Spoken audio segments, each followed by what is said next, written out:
আজ আমি তোমাদের একটা নতুন রেসিপি দেখাবো, কিন্তু সবার কাছেই কিন্তু এটা কমন। তবে আমি এটা কিভাবে বানাই তার জাস্ট একটা প্রসেস দেখাচ্ছি।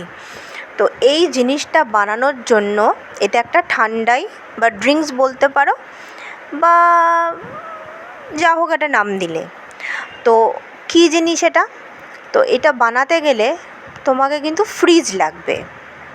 তো তার আগে বলে দিই, এর মধ্যে দুধ, কাজু, পেস্তা, আমন্ড, ক্ষীর, এই সমস্ত জিনিস কিন্তু লাগবে। আর এই সমস্ত জিনিস যদি না হয় তাহলে কিন্তু জিনিসটা বানানো যাবে না। তো আজকে বানাবো মালাই, ক্ষীর দিয়ে তৈরি ড্রিঙ্কস। ক্ষীর, কাজু, পেস্তা, বাদাম দিয়ে আজকে তৈরি করব এইরকম একটা ড্রিঙ্কস। দেখো, এটা কিন্তু ঢেলে দিচ্ছি। তৈরি হওয়ার পর এবং ফ্রিজ থেকে বার করার পর এইটা কিন্তু পান করতে হবে। আর এই যা গরম পড়েছে তার জন্য কিন্তু পারফেক্ট ড্রিঙ্কস। তো প্রথমেই নিয়েছি ক্ষীর, বাজার থেকে কেনা ক্ষীর। এর মধ্যে চিনি মিশিয়ে দেবো। এটা হলো কাজু বাদাম বাটা, আমন্ড আর কেশর আছে, আর আছে কাজু বাদাম, আর এটা হলো দুধ। তো নিয়েছি বাটা, সমস্ত কিছু একসঙ্গে নিয়েছি। দুধটাকে প্রথমে ঢেলে নেবো, ঢেলে নিয়ে গরম করে নেব। গরম মানে ফুটাতে হবে। এরপর এর মধ্যে দেখো, ক্ষীরের মধ্যে চিনি দিয়ে দিলাম। স্বাদ অনুযায়ী চিনি নেবে, যে যতটা খাবে। তারপর এই গরম দুধের মধ্যে, ফুটন্ত দুধের মধ্যে দিয়ে দেবো। দিয়ে ভালো করে শেক করতে থাকবো, গুলিয়ে দিতে হবে যাতে ক্ষীরের অংশগুলো যাতে ভালো করে মিশে যায় আর চিনিটা যাতে মেল্ট হয়ে যায়। মেল্ট না হলে কিন্তু ভালো লাগবে না।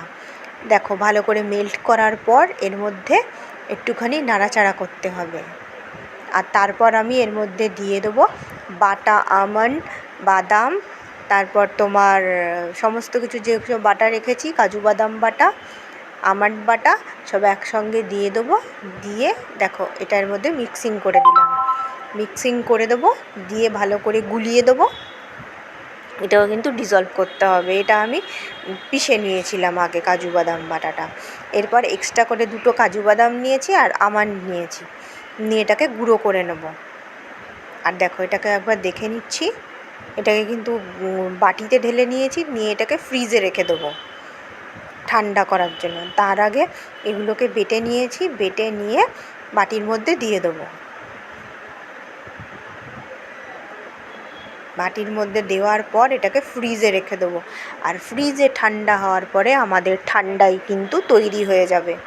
আর ঠান্ডায় তৈরি হওয়া যাবে, পেট পুরো ঠান্ডা, শরীরও ঠান্ডা, মনও আনন্দে ভরে যাবে।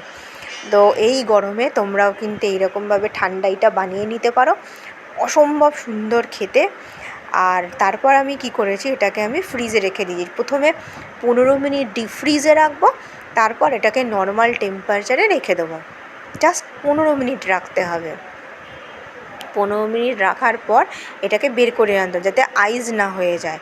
বের করে নেওয়ার পর এটাকে কিন্তু সাধারণ টেম্পারেচার, মানে ফ্রিজের যে টেম্পারেচার আছে তলার অংশে রেখে দিতে হবে। এটা আমি আইস বক্সে রেখেছি। এবার দেখো, একটু খুলে খুলে দেখে নিচ্ছি যে কীরকম ঠান্ডা হয়েছে। তারপর এটাকে আমি বের করে রাখবো, কিন্তু ফ্রিজ থেকে বার করব না, আইস বক্স থেকে বের করে রেখে দেবো।